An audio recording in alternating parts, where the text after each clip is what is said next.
Hello, everyone, and welcome back to Rio's Easy English, the podcast where we help you speak English with confidence and enjoy the learning journey. I'm Rio. And I'm Rivaan. Today, we're talking about something that almost every English learner struggles with. Not grammar, not vocabulary, not pronunciation, but something much deeper. Exactly. Have you ever experienced this? Someone asks you a simple question in English. Maybe they ask, "How was your day?" And immediately, your brain starts working like a translator. First, you think in your own language. Then you translate the sentence into English. Then you check the grammar. Then you wonder if it's correct. And finally, after 3 or 4 seconds, you answer. Meanwhile, the other person is already waiting. And sometimes, while you're trying to build the perfect sentence, the conversation moves on. You knew the answer. You knew the words, but you couldn't say them quickly. If this happens to you, don't worry. You're not alone. Millions of English learners face exactly the same problem. And today, we'll discover why this happens and how to overcome it. Rivaan, I have a question. Why do some people study English for years and still struggle to speak naturally? That's a great question. Many people think the problem is vocabulary. Others think it's grammar. But often, the real problem is something else. They're trying to translate every thought. Imagine your brain works like this. Native language, English, speaking. But fluent speakers work differently. Thought, English. That's it. No translation, no extra steps. Think about driving a car. When you first learn to drive, you think carefully about everything. Press the clutch, change the gear, look at the mirror. Everything feels difficult. But after some practice, driving becomes automatic. You don't think about every movement. You just drive. Speaking English works the same way. Let me tell you a story. There was a student named Paul. Paul had been studying English for 8 years. He knew grammar. He knew thousands of words. He watched English movies. But whenever someone spoke to him, he became nervous. One day, a tourist asked him, "Excuse me, where is the nearest bus station?" Paul knew the answer. He knew every word. But inside his mind, something happened. First, he thought in native language. Then, he translated. Then, he checked the grammar. Then, he worried about pronunciation. And while he was thinking, the tourist smiled and asked another person. Paul went home feeling disappointed. He thought, maybe I'm not talented. Maybe my English isn't good enough. But the problem wasn't intelligence. The problem wasn't grammar. The problem was translation. His brain was doing too much work. Most learners follow 3 steps. Step 1, think in their native language. Step 2, translate into English. Step 3, speak. And every extra step slows you down. Imagine if I asked you, "What is your name?" And before answering, you solved a math problem. That would be strange, right? But that's exactly what translation does. It creates unnecessary work. And the more work your brain does, the slower your speech becomes. Now here's something interesting. Have you ever seen a 2-year-old child studying grammar books? Of course not. Children don't memorize grammar rules. They don't translate. They simply listen and connect words with experiences. When a mother says, "milk," the baby sees milk. When she says, "ball," the child sees a ball. The child doesn't think, "ball means this" in another language. No, the child directly connects the word with the object. And after hearing those words hundreds of times, speaking becomes natural. That's why children learn languages so quickly. Not because they're smarter, but because they learn directly. Let's do a little experiment. When I say the word apple, what comes into your mind? Probably an image. Maybe a red apple. Maybe a green apple. You don't think apple means this word in my language. No, you imagine the object. And that's exactly how fluent speakers think. Words become pictures. Pictures become thoughts. Thoughts become speech. Here's a secret. Your brain doesn't actually think in language. It thinks in ideas. Language is simply a tool that expresses those ideas. Suppose you're thirsty. You feel thirsty first. Then your brain expresses that feeling. A fluent English speaker naturally says, "I'm thirsty." But many learners do this: feel thirsty, think in native language, translate, then speak. That's why it takes longer. Have you ever gone to the gym? The first day feels difficult. Your muscles hurt. Everything feels uncomfortable. But after several weeks, your body becomes stronger. The brain works exactly the same way. Thinking in English may feel strange at first, maybe even impossible, but that's normal. The problem is that many learners quit too early. They say, "It's too hard. My brain doesn't work in English." But the truth is, your brain simply needs practice. Nothing more.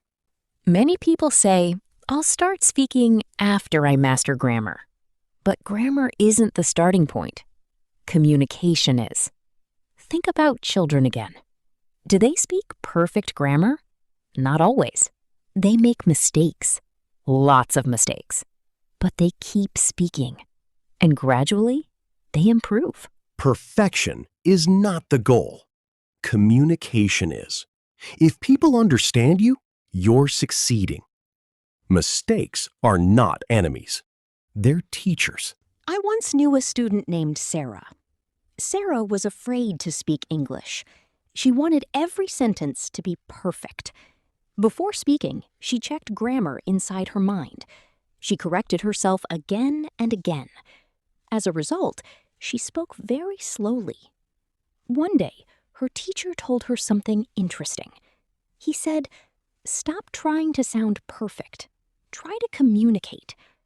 At first, Sarah made mistakes, many mistakes, but she continued. 6 months later, she spoke much faster and more naturally. Her grammar improved too. Why? Because practice creates fluency. Fluency creates confidence. Confidence creates improvement. Some people think, I'm too old. I should have learned English as a child. But that's simply not true. Millions of adults become fluent every year. Age is not the problem. Consistency is. You don't need talent. You don't need a perfect accent. You don't need a genius brain. You need patience. You need repetition. And most importantly, you need to stop translating everything. Close your eyes for a moment. Imagine yourself 1 year from now. You're watching movies, listening to podcasts, talking with people. And English comes naturally. Not because you memorized thousands of grammar rules, but because English became part of your daily life. That future version of yourself isn't impossible. It's not reserved for special people. It's available to anyone who practices consistently, including you. One of the biggest mistakes learners make is trying to think in complicated sentences. For example, they want to think, although the weather is unfavorable, I have decided to continue my journey. But that's too difficult. Instead, start with simple thoughts. It's raining. I'm hungry. I'm tired. I need water. I'm happy. It's hot today. Simple thoughts, simple words, simple English. Remember this. Babies don't begin with difficult sentences. Neither should you. Have you ever talked to yourself? Everyone does. Sometimes we think, where are my keys? What should I eat? I'm late. I need to hurry. The secret is to make those thoughts happen in English, not out loud, inside your mind. For example, where's my phone? I need to sleep. I forgot my charger. This food smells good. The more you do this, the stronger your English brain becomes. Imagine you're a documentary narrator describing everything you do. You wake up and you think, I'm waking up. I need to get out of bed. I'm brushing my teeth. I'm washing my face. I'm making coffee. Then, while eating breakfast, this tea is hot. The bread tastes good. I need more sugar. I'm checking my messages. The weather is beautiful. There are many cars. That building is tall. The road is busy. These little thoughts may seem simple, but they train your brain to stop translating. Here's something important. Fluent speakers don't know every word. They know how to explain things. Suppose you forget the word microwave. Don't panic. Say, the machine that heats food. Forget the word umbrella? Say, the thing we use when it rains. Forget elevator? Say, the machine that takes people up and down. This skill is called paraphrasing, and it's one of the secrets of fluency. Because fluent people keep talking. They don't stop because of one missing word. You don't need 5 hours every day. You simply need to include English in your life. While cooking, I'm cutting onions. I'm boiling water. The rice is ready. While driving, the traffic is heavy. I need to turn left. The road is crowded. While shopping, I need some milk. How much is this? This is expensive. While exercising, I'm tired. 1 more minute. I can do this. Small moments create big results. Fluent speakers have an inner voice. They're constantly thinking, what should I do next? Maybe I should call him. I need to finish this work. I hope everything goes well. You can do exactly the same. Ask yourself questions, then answer them. What should I eat? Maybe I'll eat rice. What time is it? It's almost 9. What should I watch tonight? Maybe I'll watch a movie. Thinking in English requires input. You can't think in a language you never hear. Listen to podcasts, watch YouTube videos, read stories, read subtitles, read simple articles. Input becomes output. The more English enters your brain, the easier it becomes to think in English. Here's your daily challenge. 5 minutes. That's all. Minute 1. Describe your room. Minute 2. Describe what you're doing. Minute 3. Describe your feelings. Minute 4. Talk about your plans. Minute 5. Talk about your day. Do this every day for 30 days, and you'll notice something amazing. Your brain will slowly stop translating, and English will begin to feel natural. Remember, fluency isn't about speaking fast. It's about thinking naturally. You don't need perfect grammar. You don't need a perfect accent. And you certainly don't need to know every word in the dictionary. What you need is daily practice, simple thoughts, and patience. Because language learning isn't a race, it's a journey, and every small step matters. 1 sentence today, 2 sentences tomorrow, a conversation next month, confidence next year. And one day, without even realizing it, you'll notice something amazing. You'll stop translating. You'll stop overthinking. And English will simply become part of you. Not because you forced it, but because you lived it. Thank you so much for joining us today. If you enjoyed this episode, Don't forget to follow Rio's Easy English and share it with someone who's learning English.